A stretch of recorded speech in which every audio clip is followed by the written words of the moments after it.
Fala pessoal, tudo bem? Nesse vídeo de hoje, primeiro de uma sequência de 3 vídeos, a gente vai abordar um pouco da medição indireta da corrente. Através de uma carga conhecida, a gente insere ela no circuito, insere com a carga que a gente vem trabalhando e através da queda de tensão em cima dessa carga, a gente vai fazer a medição. Vai passar pelo condicionamento, conversão analógica digital e depois o nosso controlador vai usar essa informação para fazer o devido controle. Vem comigo, vamos dar uma analisada nessa estratégia e nos outros vídeos como fazer. Vamos lá! A ideia aqui é bem simples.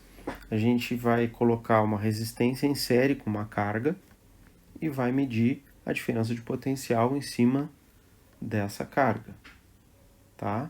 Então essa carga RS que a gente está colocando aqui é uma carga conhecida, uma resistência elétrica conhecida. O bom aqui é que ela seja o menor resistência possível, para não interferir na alimentação do circuito, não gerar grandes quedas de tensão, mas gerar uma queda de tensão sensível ao ponto de eu poder utilizar isso para medição. Então essa é a estratégia. Ela pode vir logo em seguida da fonte, o que chamam de low side, ou ela pode ficar no high side, que é quando ela fica nessa posição aqui. Certo? A ideia é basicamente a mesma, a gente encontra muitas topologias, né, onde ele fica na parte do high side, a parte próxima da fonte de alimentação, mas também funciona bem na parte de low side. A estratégia é a mesma. Aqui eu fiz para o low side, mas para montagem eu até trabalharia com o high side, mas é um esboço inicial para a gente começar a pensar. Então, falando de novo aqui, é um circuito série, a corrente vai ser a mesma então na carga e nessa resistência RS. A gente vai trabalhar aí com resistências de miliohms ou de ohm. Por que isso?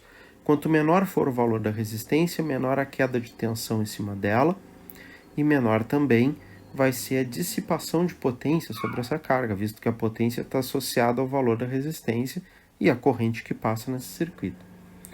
Então a gente não quer grandes dissipações, não quer interferir no circuito, mas quer, com um fator conhecido, conseguir obter a tensão, ou seja, uma medição indireta da corrente através da tensão. Né?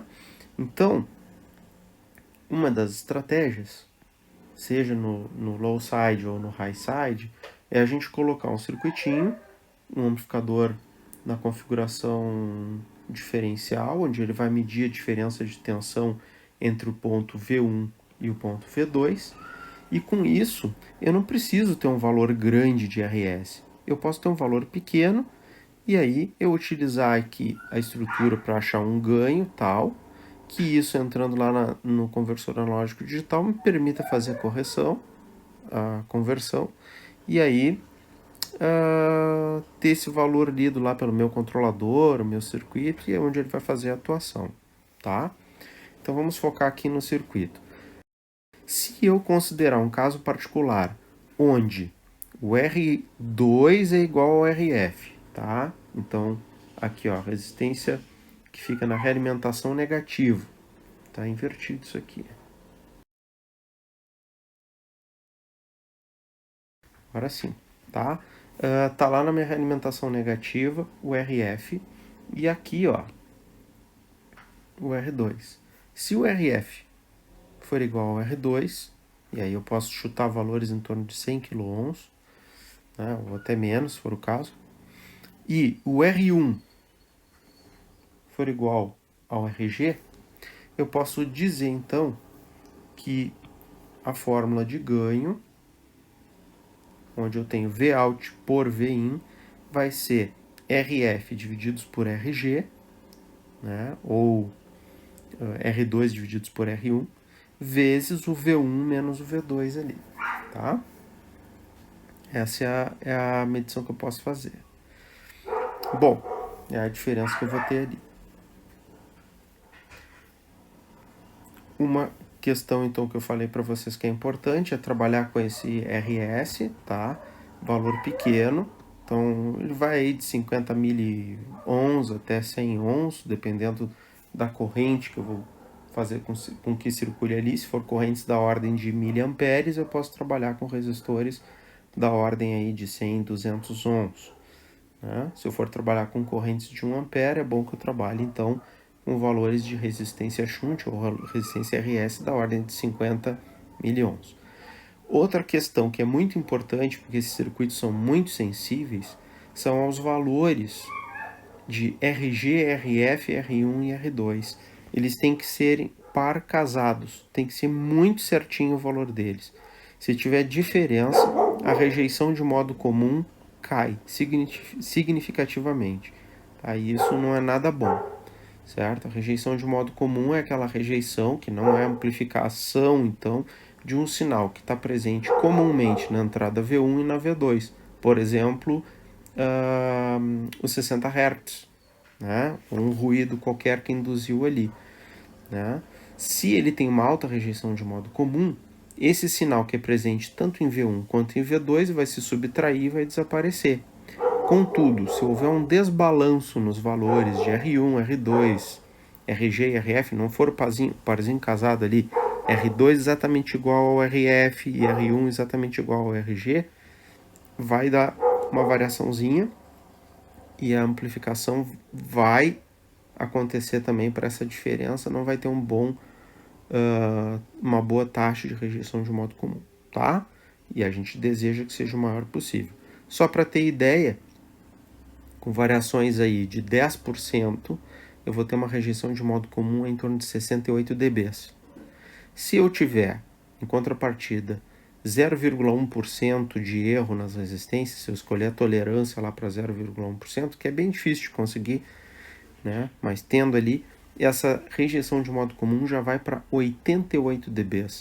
Né? É muito mais, embora pareça que é 20, nós estamos trabalhando na escala logarítmica aí. Né? Então, a estratégia é essa aqui, tá? A estratégia é essa aqui. Então, no próximo videozinho eu vou fazer o cálculo ali do circuito para a gente ter a fórmula do ganho geral e ter a fórmula do ganho nessa versão resumida aqui, onde o R2 é igual ao RF e o R1 é igual ao RG, ok? Para esse circuitinho aqui, bem simples, tá? Eu tenho o seguinte, vamos fazer uma análise da corrente aqui.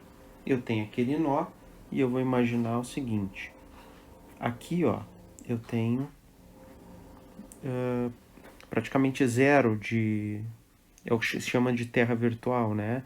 Esse ponto aqui e esse ponto aqui, a gente tem praticamente o mesmo... É um curto virtual, né? Então eu posso dizer o seguinte, ó, que a corrente que chega nesse ponto, que chama I, né? Ela é exatamente igual à corrente que sai desse ponto, tá? Então, lei das correntes de Kirchhoff. Então, como é que eu calculo essa corrente I pela primeira malha ali? Eu vou dizer o seguinte, né? Então, vamos dizer que o meu I1 e o meu I2 são iguais, ou que o meu IF é igual ao meu IG, tá? Mas como é que eu calculo IF? IF nada mais é do que... Então, vamos botar lá que o IF em módulo, né, é igual ao IG em módulo. O meu IF, então, como é que eu calculo? VO, né, se aqui, ó, se nesse ponto, isso aqui é um terra virtual, então ali tem 0 volts, né? Então, ó, VO menos aquele 0 volts lá, né, divididos pelo RF, vai me fornecer o valor de F. Da mesma forma, o meu IG vai ser o quê? O 0 menos o V1 divididos por RG, certo? Isso aqui vai me dar, então, VO por RF E isso aqui vai ser igual a menos VI por RG. Ok. Só que eu sei que o IF, nesse caso, a corrente que chega é igual às correntes que saem, né? Tá no mesmo sentido. Então, uma é igual à outra também em questão de valor. Então, eu posso igualar IF com IG aqui. O VO sobre RF vai ser igual ao menos VI, ou VI, vamos deixar assim, sobre RG. Fazendo VO por VI, eu vou obter menos RF por RG. Essa, então, é a minha fórmula do ganho para o circuito. Tá? O que VO é igual a menos RF por RG vezes o VI.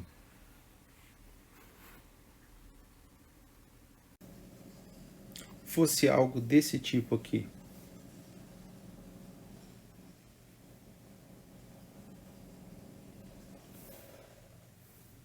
bom, o que eu tenho de diferente desse para o modelo de cima? No modelo de cima, vamos puxar mais para o lado aqui, deixar mais ou menos na mesma posição. A parte de cima do equacionamento não vai mudar tanto, mas agora eu tenho aqui uma diferença de potencial que não é mais o terra. Isso aqui agora é fruto do meu divisor de tensão. Eu vou ter ali, nesse ponto, uma tensão que vai ser V2 vezes o R2 por R1 mais R2, certo? Essa é a tensão nesse ponto, porque é um divisor de tensão. E agora, pessoal, a coisa mudou, porque lá em cima, onde eu tinha zero, agora eu vou ter essa tensão aí, certo? Então, a minha IF agora vai ser o VO, não menos zero, mas sim menos V2 vezes R2 por R1 mais R2. Né? E o meu IG vai ser o quê? O meu V2 vezes R2 por R1 mais R2 menos o V1 e tudo isso divididos por RG. E aqui também divididos por RF. Certo? Eu posso igualar uma a outra como eu fiz lá em cima. O IF é exatamente igual ao IG, né? IF igual a IG. Então aqui eu vou ter o VO menos V2 vezes R2 por R1 mais R2. Tudo isso divididos por RF igual a tudo aquilo divididos por RG. Né?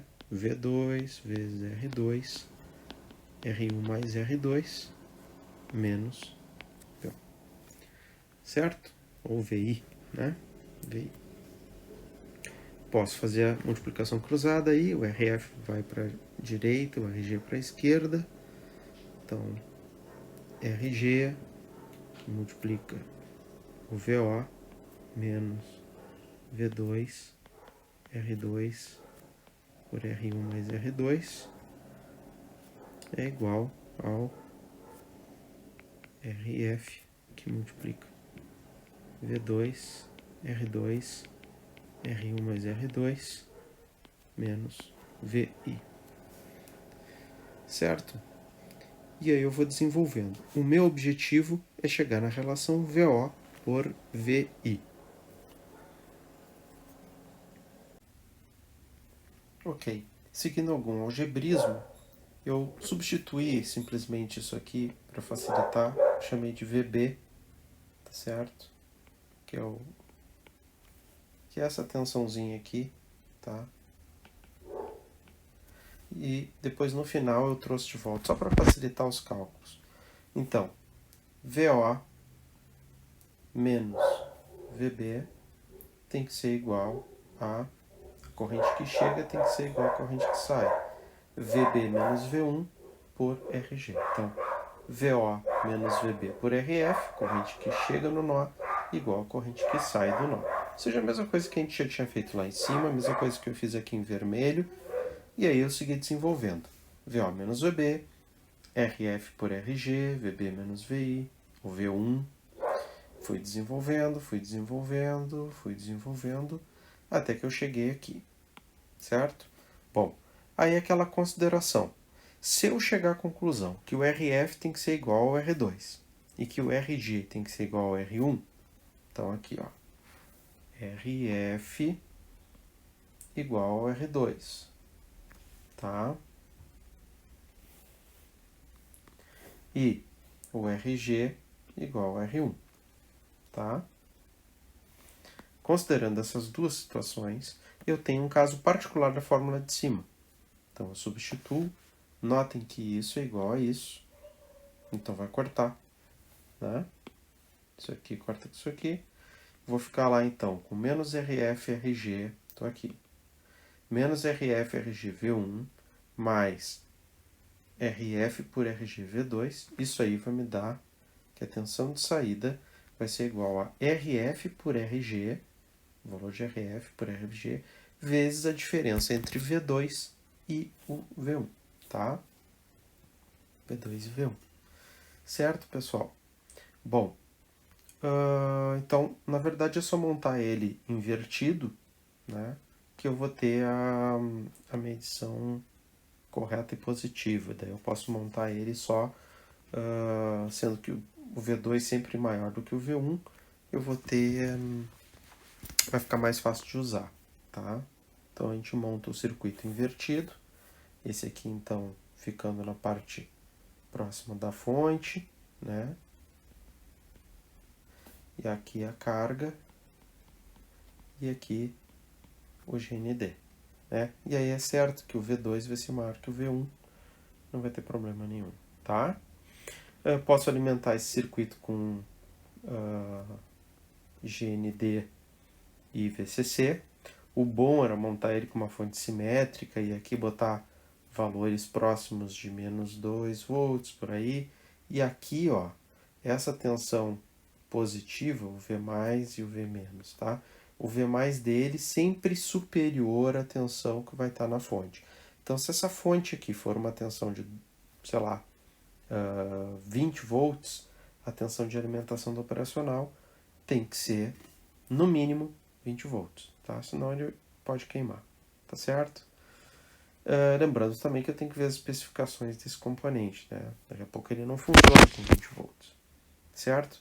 Mas acho que com isso a gente consegue ter uma simplificação do circuito, que é o que a gente está falando aqui, né?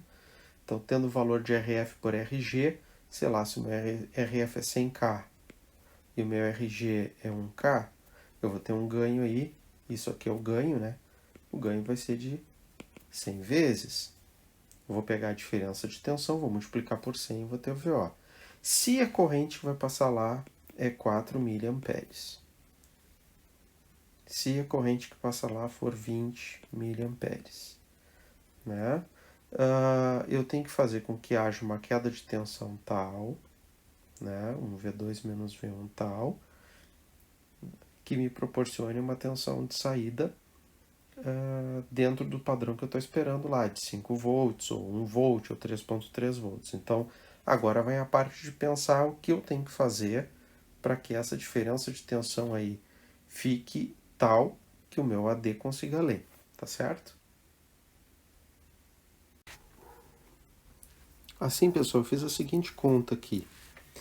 Se eu uso uma resistência de 100 ohms, como meu resistor shunt lá, como esse resistor aqui, ó, tá? Esse resistorzinho que vai ficar aqui. Se eu coloco uma resistência de 100 ohms ali, e eu vou trabalhar com correntes aí de 4 mA a 20 mA, né?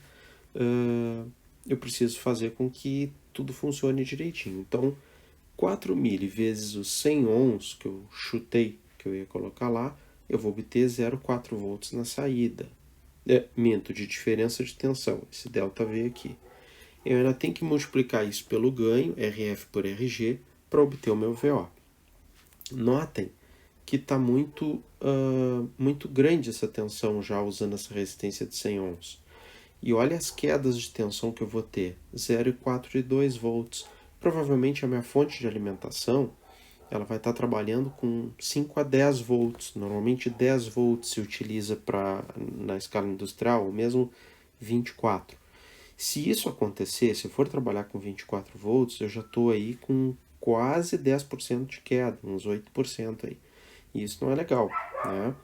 Então, o ideal seria diminuir essa resistência, tá? Diminuir essa resistência para que ela não afetasse e me permitisse, através do ganho RF por RG, obter uma tensão de saída ali de 3.3 quando circular aí 20 mA, certo?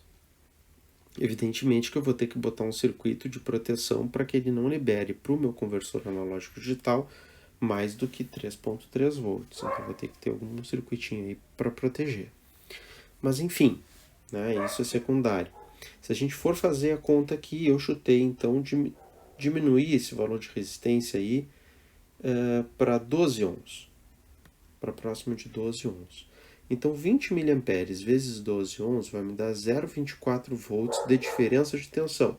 Esse 2,4, 0,24 aí equivale ao V2 menos o V1 lá. E aí eu pergunto para vocês, qual é o ganho de tensão que eu tenho que colocar? Quanto que tem que ser a relação RF por RG, tá? Para que esse 0,24 vire 3.3.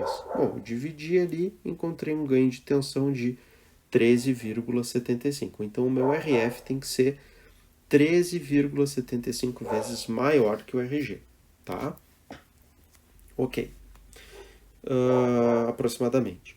Então, se eu fiz para o pior caso, que era a tensão máxima lá, agora eu faço a continha usando esse ganho e usando essa resistência, quanto que daria se eu fosse trabalhar com 4 mA, que é a corrente mínima. 4 mili vezes os 12 vai me dar uma queda de tensão aí de 0,048, né, ou 48 milivolts, né? Esses 48 milivolts aí, vezes o ganho de 13,75, vai me dar uma tensão aí de 660 e poucos milivolts na saída do operacional já, entrando no conversor analógico digital. Então, na saída desse circuito, eu vou ter de 0,66 até 3,3 volts. Isso vai lá para o ADC, certo? Vai lá para o ADC. Então, 3.3 vai ser a máxima resolução e 0,66 vai ser aí um valor já bem menor. Então, eu vou ter aí, claro, eu teria que fazer todo o cálculo para ver quanto que vai ser a minha resolução dentro dessa escala, enfim. Mas, considerando que é 12 bits, né, vai ser uma boa relação, de 0 a 4095, sendo que 4095 está para 3.3, e eu estou com um range bem interessante aí, certo? Então, tem só que pensar na proteção que eu vou ter que colocar nesse estágio aqui, ó. Nesse estágio aqui, tá? Um Zener, algo assim, para proteger aqui, né? Para que não queime esse meu ADC, tá certo? Algo aí que não permita passar de 3,3 volts. Essa é a estratégia. Espero que vocês tenham curtido o vídeo. Esse é o primeiro da sequência de 3, como eu mencionei. A ideia aqui era mostrar um pouco como esse processo de medição vai acontecer ou ele é utilizado. Nos próximos vídeos, a ideia é mostrar com mais detalhe como isso é aplicado. Do cálculo, a simulação, e aí, no caso, deixa aberto para montagem. Eu estou aguardando ainda umas peças chegarem, então provavelmente vai ter aí um quarto vídeo ou quinto, né, com a montagem feita. Espero que vocês curtam. Se gostaram, deixem um like aí. É uma forma de eu também ver como que os vídeos estão indo, se o pessoal está gostando. Um abraço a todos. Fiquem bem.